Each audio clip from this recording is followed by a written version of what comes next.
자, 오늘도 질문에 대해서 몇 가지 답변을 좀 드리겠습니다. 변호사님, 동생이 도박빚 회생을 알아보고 있는데 올케와의 불화도 있고 협조가 안 되는 상황입니다. 올케가 제시한 전제가 회생이 안 될 시 자기 딴에는 안전장치를 하고 싶으니까 아들이 사고 친 거니까 엄마 집을 공증 잡고 싶다고 난리치며 협조를 안 합니다. 엄마가 이 사건에 개입할 의무가 있나요? 법률적으로 어머니가 책임질 이유는 없고요. 법률상으로는 재산은 각자 개인 소유니까 엄마하고 아들은 남이잖아요. 그러니까 아들이 사고 쳤다는 이유로 엄마의 집을 며느리한테 이전한다는 취지의 각서나 공증을 작성해 줄 필요도 없고 그럴 의무도 없죠. 그건 부부 두 분이 해결해야 되죠. 이혼 소송의 측면에서 보더라도 부부간에 재산이 없다면 재산 분할할 거 없이 위자료 얼마 주고 헤어지는 거지 시어머니의 재산에 대해서 달라고 청구할 권한은 없습니다. 그리고 개인회생 측면에서 봐도 괜히 시어머니의 집을 며느리 재산으로 옮겨놓고 그 다음에 남편이 도박빚을 이유로 개인회생을 들어가면 경우에 따라서는 배우자가 시어머니로부터 받은 집의 2분의 1이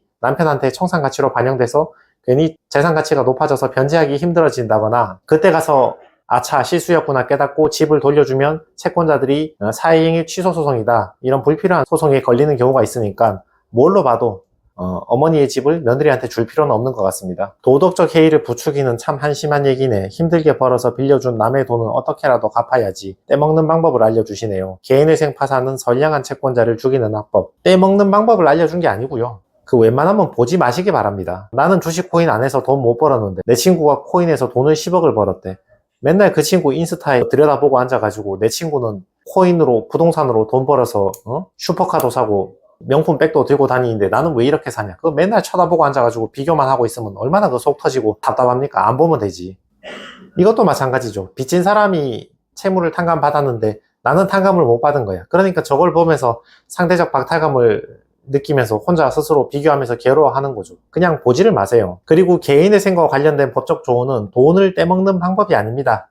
우리 법에서 인정한 채무자들에게 재기의 기회를 한번 주는데 그 법과 절차가 어떤 형식으로 규정되어 있으며 어느 정도 탕감받고 어느 정도는 변제해야 된다. 탕감받을 수 있는 채무는 이런 거고 탕감받을 수 없는 채무는 이런 것이다. 그걸 구분해 주는 것이지 돈 떼먹는 걸 가르치는 게 아닙니다. 회생 변제율 90에서 100% 나오면 연체시키고 워크 가는 게 낫죠.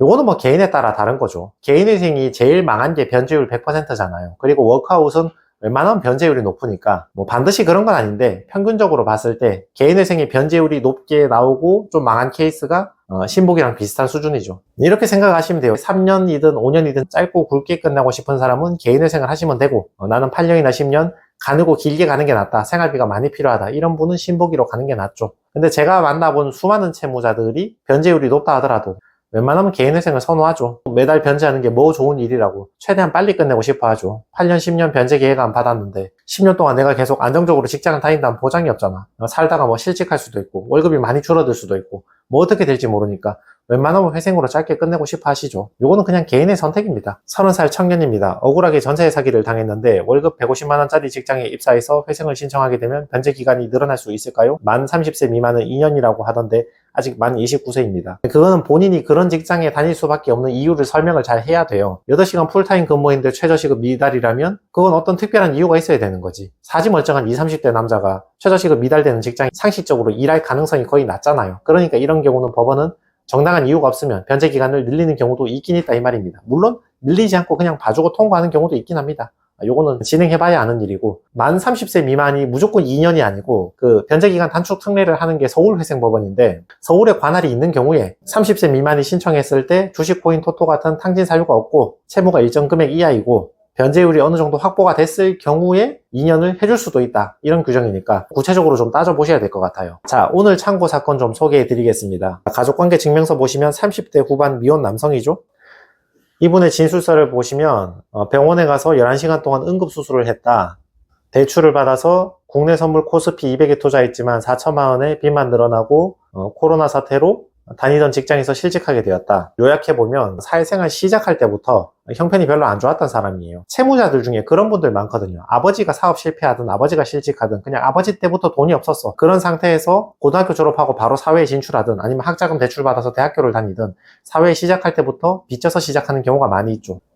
이런 상태에서 몸이 아파서 수술을 한번 하게 되면 집에 들어 누워야 되니까 이제 돈을 못 벌잖아. 카드 긁어서 생활을 해야 되니까 채무가 계속 늘어나는 거죠. 사람이 이렇게 궁박한 상황이 되면 귀가 얇아지고 주변에 어떤 엉뚱한 데 희망을 거는 경우가 있거든요. 몸도 아파서 들어누웠지, 코로나 때문에 실직했지, SNS나 이런 데 보면 뭐 주식으로 돈 벌었다, 코인으로 돈 벌었다 그러지, 문자나 인스타 DM 이런 걸로 뭐 고수익 투자 수익처 뭐 이런 거 DM 날아오기 시작하면 거기에 이제 사람이 유혹에 넘어가는 거죠. 그래서 대출받아서 투자했는데 돈을 날려버렸다. 그런 일들이 많이 있죠. 자, 이분의 변제 계획표를 봅시다. 월 평균 수입이 290만 원인데 추가 생계비까지 인정받아서 142만 원을 빼서 월 147만 원 변제하는데 36회 변제하니까 5,200만 원 정도 변제하는 걸로 결론이 났습니다. 원래는 월급이 290이면 1인 생계비 125를 빼면 월 변제금 165만 원 나오는 게 맞잖아요. 근데 이분 같은 경우는 월급이 290인데 1인 생계비 125를 빼고 이분이 수술 받고도 병원비를 계속 지급하는 게 있었거든요. 그러니까 그 병원비 추가 생계비 20만 원까지 더 빼서 매월 약 145만 원 변제하는 걸로 이렇게 개시 결정을 받게 되었죠. 그게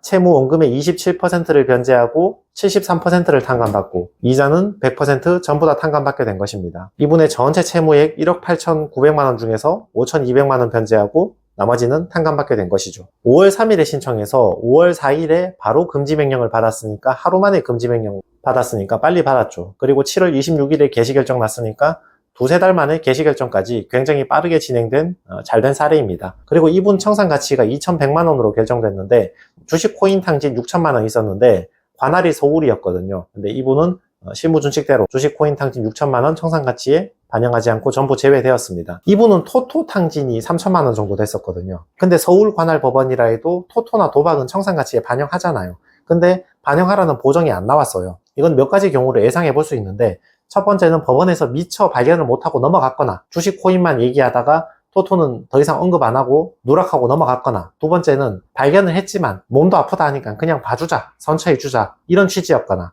세 번째는 토토를 청산가치에 반영해봤자 달라질 게 없으니까 그냥 넘어갔을 수도 있거든요. 자, 청산가치 이상 변제해야 된다 했잖아요.